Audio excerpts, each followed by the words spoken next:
स्वागत है आप लोग का फिर से आइडियल इंग्लिश क्लास में नए वीडियो के साथ।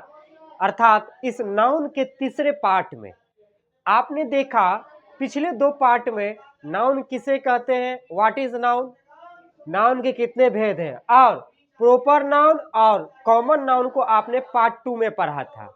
अब फिर से हम पार्ट 3 को कंटिन्यू करते हैं यहाँ से नए भेद के साथ। नाउन का जो टाइप्स होता है 5, उसका 3 पार्ट बच गया था, उसको मैं यहाँ से कंटिन्यू करता हूँ। वो जो 3 टाइप्स था वो क्रमशः इस प्रकार था।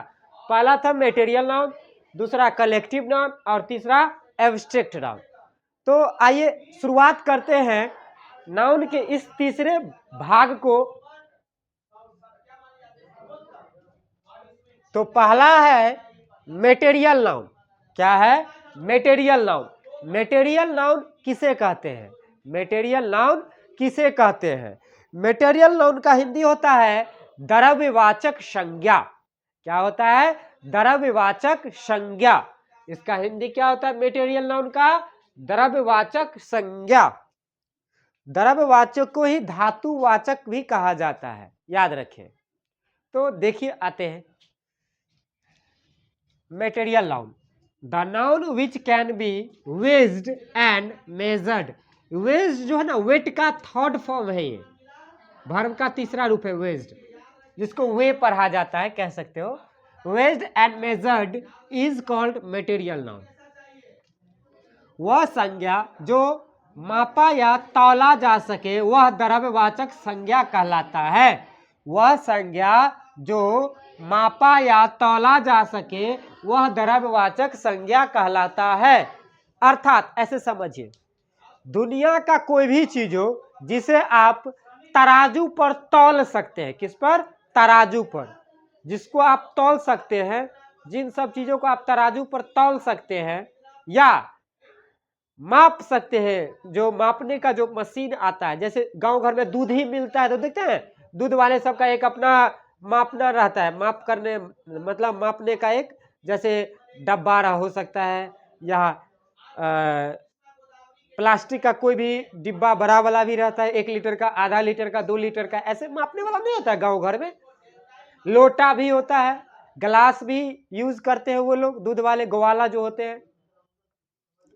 तो सिंपल भाषा में समझिए, दुनिया में जितने भी चीज है, जितने भी चीज, जिस जिस चीज को आप तराजू पर तौल सकते हैं या उसे आप माप सकते हैं, मापने का जो यंत्र होता है, जैसे कोई बोतल हो या मशीन हो या कोई गिलास हो एटसेट्रा, इन सब चीजों को आप माप सकते हैं। ऐसे समझिए, जिन सब चीजों को आप माप सकते हैं या तौल सकते हैं तराजू पर, वो सब चीज कहलाएगा मटेरियल नाउन। क्लियर है? जैसे पेट्रोल, पेट्रोल को क्या किया जाता है? मापा जाता है। जैसे आप पेट्रोल पंप पर जाते हैं, गैस स्टेशन पर जाते हैं, जिसको पेट्रोल पंप कहा जाता है, तो वहां पर देखते हो वहां पे आदमी खड़ा रहता है और आप जितना बोलते हैं उतना तेल आपको देते हैं अपने मशीन से। तो मशीन में एक यंत्र लगा रहता है, इंस्ट्रूमेंट लगा रहता है, जिसे वो नाप देता है, माप देता है तेल को कि इतना लीटर जाएगा, इतना लीटर। तो बटन दबा करके वो सिग्नल देता है, अंदर से मशीन का काम रहता है उतना तेल बाहर निकालना, माप करके बाहर निकाल करके आपको आपके जो व्हीकल है, वाहन है, बाइक, कार, ट्रक, बस, उसमें आपको तेल डाला जाता है। ठीक उसी तरह से डीजल को भी मापा जाता है, मिल्क को भी मापा जाता है। क्या? मिल्क हो गया, ये सबको मापा जाता है। वाटर को भी मापा जाता है, 1 लीटर में 2 लीटर, 3 लीटर, 4 लीटर। मार्केट में बोतल मिलता है 20 रुपया में, बिसलरी का, एक्वाफिना, क्लियर, पतंजलि, इन सब का बोतल मिलता है पानी का, जो मार्केट में आसानी से 20 रुपया 10 रुपया में मिल जाता है। अब देखिए सुगर मतलब चीनी होता है, SUGAR, सुगर मतलब चीनी। चीनी को क्या करते हैं? हम तराजू पर तौलते हैं, तो ये क्या होगा? Material noun. राइस को भी तौलते हैं, पल्स मतलब दाल होता है, दाल जो खाते हैं हम लोग। पोटैटो, आलू, ये सब क्या है, तराजू पर तौला जाता है। लेमन, नींबू, उसको भी तराजू पर तौल सकते हैं, तौला जाता है। तो ये सब क्या हो गया, द्रव्यवाचक संज्ञा, मेटेरियल नाउन। लोहा, आयरन जिसको कहते हैं, वो सब क्या है, सिल्वर, गोल्ड, सोना, डायमंड, ये सब क्या है, तराजू पर तौला जाता है, इसलिए वो सब क्या हो गया, मेटेरियल नाउन। ऐसे समझिए, जिसको आप तराजू पर तौल सकते हैं या माप सकते हैं, उसे कहा जाता है मेटेरियल नाउन। दुनिया का कोई भी चीज हो जिसे आप माप सकते हैं, तौल सकते हैं, उसे कहा जाएगा मेटेरियल नाउन। क्लियर है? आगे बढ़ते हैं। अगला है कलेक्टिव नाउन। कलेक्टिव नाउन को हिंदी में कहते हैं समूहवाचक संज्ञा।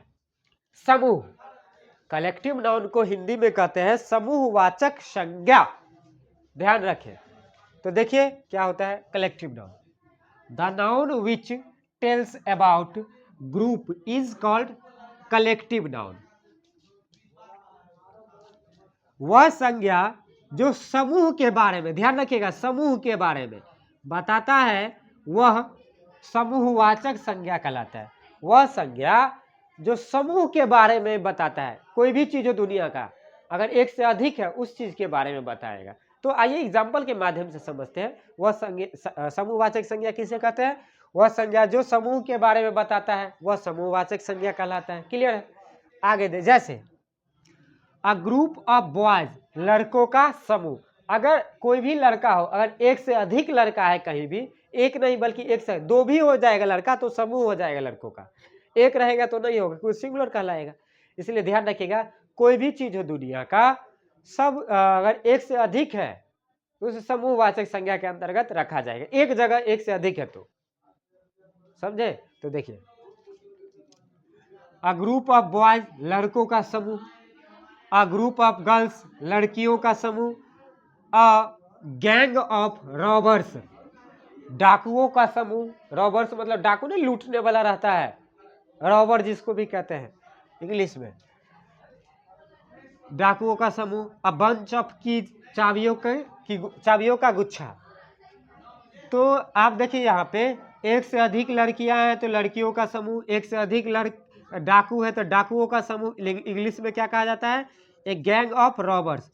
अगर चाबी जो रहता है, चाबी रिंग जो होता है, उसमें क्या रहता है? एक से अधिक चाबी ना रहता है। देखिए जैसे ये रिंग है, इसमें कितने चाबी? 1 2 3, 3 चाबी है, तो ये चाबियों का गुच्छा कहलाएगा। क्या कहलाएगा? चाबियों का गुच्छा। या क्या कहलाएगा? चाबियों का गुच्छा। अगर एक से अधिक है तो चाबियों का गुच्छा हो गया। ठीक उसी तरह से दुनिया में जितने भी चीज है, सब कुछ का समूह होता है। तो सब कुछ के समूह के लिए इंग्लिश शब्द सबका अलग अलग होता है। जैसे कहीं पे कचरा बहुत ज्यादा है तो उसे कहा जाता है अ पाइल ऑफ गार्बेज। अ जो बोलते हैं बार बार, ए जिसको आप बोलते ए, उसी को अ कहा जाता है इंग्लिश में, शुद्ध हिंदी इंग्लिश में। शुद्ध हिंदी में उसे उच्चारण है उसका अ। इस ए को अ पढ़ा जाता है, याद रखिएगा। अगर ए आप कह रहे हैं तो आप गलत कह रहे हैं, अ पढ़ा जाता है, याद रखिएगा। समझे? तो दुनिया में जितनी भी चीज है, अगर कोई भी चीज एक से अधिक, उसे समूहवाचक कलेक्टिव नाउन कहा जाएगा। और ध्यान रखिएगा, इंग्लिश में सभी चीजों के लिए, सभी समूहवाचक शब्दों के लिए अलग अलग इंग्लिश में नाम है। जैसे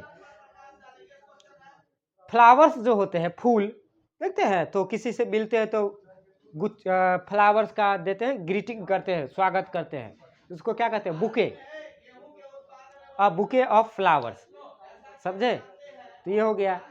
अब जैसे मवेशी जा रहा है, बहुत सारा है एक जगह, तो उसे कहा जा जाएगा अ हर्ड ऑफ कैटल, मतलब मवेशियों का झुंड। समझे? सिंगर एक से अधिक है तो अ ग्रुप ऑफ सिंगर्स। ठीक उसी तरह से आर्मी हो गया, जो जवान जो होते हैं, सैनिक, उसका अलग होता है a group of soldiers. Clear है? तो सभी चीज़ों के लिए अलग अलग आते हैं।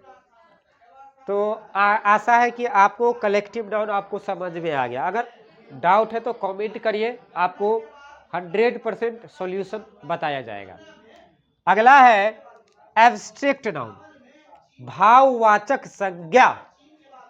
नाउन का अंतिम टाइप है यह एब्स्ट्रैक्ट नाउन, जिसका हिंदी होता है भाववाचक संज्ञा।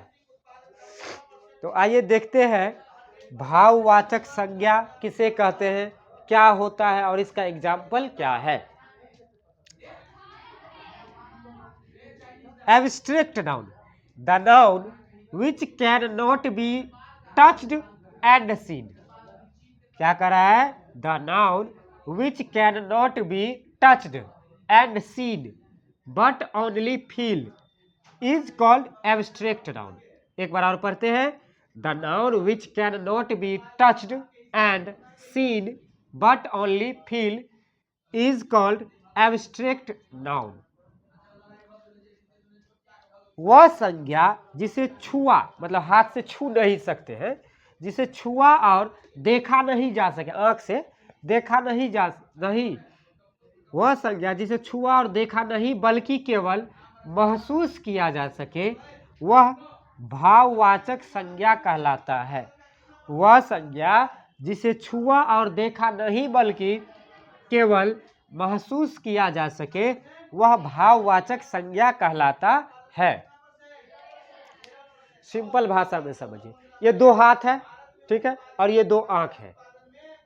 दुनिया में जितनी भी चीज है, जिस चीज को इन दो हाथों से और ये दो आंख से ना तो आप छू सकते हैं, टच नहीं, या तो आप मतलब इन दो हाथों से और दो आंखों से अगर आप छू नहीं सकते हैं, टच नहीं कर सकते या आंख से देख नहीं सकते हैं, बल्कि उस चीज को केवल आप फील कर सकते हैं, महसूस कर सकते हैं। ऐसा समझिए, जिस चीज को आप केवल महसूस ही कर सकते हैं, बस ना तो आप उसे छू सकते हैं हाथ से और ना ही आंख से देख सकते हैं, उसे कहा जाता है भाववाचक संज्ञा, एब्स्ट्रैक्ट नाउन। जिसे आप केवल छू सकते हैं हाथ से, सॉरी, जिसे आप केवल महसूस कर सकते हैं, बल्कि आप देख नहीं सकते और ना ही छू सकते हैं हाथ से, उसे कहा जाता है एब्स्ट्रैक्ट नाउन। जिसे आप केवल महसूस कर सकते हैं, फील कर सकते हैं, उसे कहा जाता है एब्स्ट्रैक्ट नाउन। ध्यान रखिएगा, भाववाचक संज्ञा को आप अपने हाथ से छू नहीं सकते हैं और न ही आंख से देख सकते हैं, खाली सिर्फ आप महसूस कर सकते हैं, सिर्फ महसूस कर सकते हैं, उसे कहा जाता है एब्स्ट्रैक्ट नाउन। देखिए जैसे लव, लव मतलब क्या होता है, प्रेम या नहीं तो प्यार या नहीं तो मोहब्बत। लव मतलब क्या होता है, प्यार, प्रेम, मोहब्बत, स्नेह, कुछ भी कह सकते हैं। ज्यादा फेमस है प्रेम, प्यार, तो प्यार तो अधूरा है, तो लव, प्यार, किसी के प्यार को आप देख सकते हैं, किसी के प्यार को, लव को आप ना तो आप देख सकते हैं और ना ही छू सकते हैं, बल्कि केवल आप महसूस कर सकते हैं। क्या कर सकते हैं, महसूस कर सकते हैं, ओनली क्या कर सकते हैं, महसूस कर सकते हैं। ना तो आप हाथ से छू सकते हैं और ना ही आप आंख से देख सकते हैं। अब मान के चले आपकी मम्मी आपसे प्यार करती है, बहुत प्यार करती है, बहुत बहुत प्यार करती है, क्या आप उस प्यार को देखते हैं, कैसा है प्यार, मोटा है कि पतला है कि बड़ा है कि छोटा है, नहीं ना, बल्कि आप महसूस करते हैं। आपका ज्यादा मानदान होता है, इज्जत मिलता है घर में, तो बोलते हैं हाँ मम्मी मुझसे बहुत प्यार करती है, मुझे मिठाई खिलाती है, मुझे चॉकलेट देते हैं, तो आप उस प्यार को आप महसूस करते हो, बस आप उसे देखते नहीं है, बस आप उसे महसूस कर सकते हैं, बल्कि देख नहीं सकते, ना ही छू सकते हैं। ठीक उसी तरह से एयर, हवा, हवा को आप देखते हैं कैसा है, उजला है कि पीला है कि व्हाइट है कि ब्लैक है, मोटा है कि पतला है, नहीं ना, बल्कि आप उसे महसूस करते हैं। हवा बहती है तो शरीर में लगता है, तो आहा ठंडा लगता है, गर्मी में ठंडा लगता है, और ठंडा में हवा लगता है तो जैकेट पहनते हैं। तो ठीक उसी तरह से हवा को आप ना देख सकते हैं और ना ही छू सकते, बल्कि खाली महसूस कर सकते हैं। ये क्या हो गया, एब्स्ट्रैक्ट नाउन। अगला है स्लीपी, नींद। नींद को आप देखते हैं कैसा होता है, काला होता है कि उजला, नहीं ना, बल्कि आप बैठे रहते हैं या लेटे रहते हैं बेड पर, नींद आ गया, नींद पड़ जाते हैं, नींद आ जाता है तो सो जाते हैं। तो नींद को भी नहीं देख पाते हो, बस खाली महसूस करते हैं, नींद आ रहा है, आप मुझे सोने दो, यही कहते हो ना। कोई आपको इरिटेट करता है, टच करता है, छूता है या परेशान करता है, तो मुझे नींद आ रहा है, मत मुझे कुछ करो, कुछ मत करो, तो दैट इज वाई, इसलिए इसे कहा जाएगा एब्स्ट्रैक्ट नाउन। क्रोध, गुस्सा, रेज मतलब गुस्सा और क्रोध होता है, गुस्सा। आपको गुस्सा आ गया किसी के ऊपर तो आप मारते हैं, उसे पीटते हैं या गाली देते हैं। तो आपके अंदर गुस्सा आया तो आप देखते हैं कैसन गुस्सा है, मोटा पतला छोटा बड़का, नहीं ना, बल्कि आप सिर्फ उसे महसूस करते हैं कि अब मुझे गुस्सा आ गया, मार देंगे तुमको। क्लियर है? तो इसी को कहते हैं एब्स्ट्रैक्ट नॉन। ऑनेस्ट, ईमानदारी। के ठाकुर की ईमानदारी आपको लगता है कैसा है? नहीं ना, खाली आप महसूस करते हैं। कैसा है देखते हैं मेरा ईमानदारी? आप अपने पापा की ईमानदारी देखते हैं? कोई आपका काम कर रहा है तो आप उसकी ईमानदारी को देखते हैं? नहीं। अगर आपका वो काम अच्छा से कर दिया, अगर मैं आपको अच्छे से समझाया, अच्छे से पढ़ाया, तो आप कहते हो ये सर बहुत ईमानदारी पूर्वक समझाते हैं, तो आप उसे बस जज करते हो, महसूस करते हो। इसीलिए इसे कहा जाता है एब्स्ट्रैक्ट नाउन, भाववाचक संज्ञा। तो यह था आपको नाउन का आज के वीडियो में 3 प्रकार जो आपको मैंने पढ़ाया, पार्ट 1, पार्ट 2, पार्ट 3 में। तो नाउन का जो सीरीज था, भेद था 5, वो आपको मैं खत्म कर रहा हूँ आज। तो मिलते हैं अगले टॉपिक के साथ, अगले वीडियो में नए जोश और एनर्जी के साथ। तब तक के लिए धन्यवाद। वीडियो को ज्यादा से ज्यादा शेयर करिए, पूरे भारत में फैला दीजिए, एक क्रांति ला दीजिए। Thank you.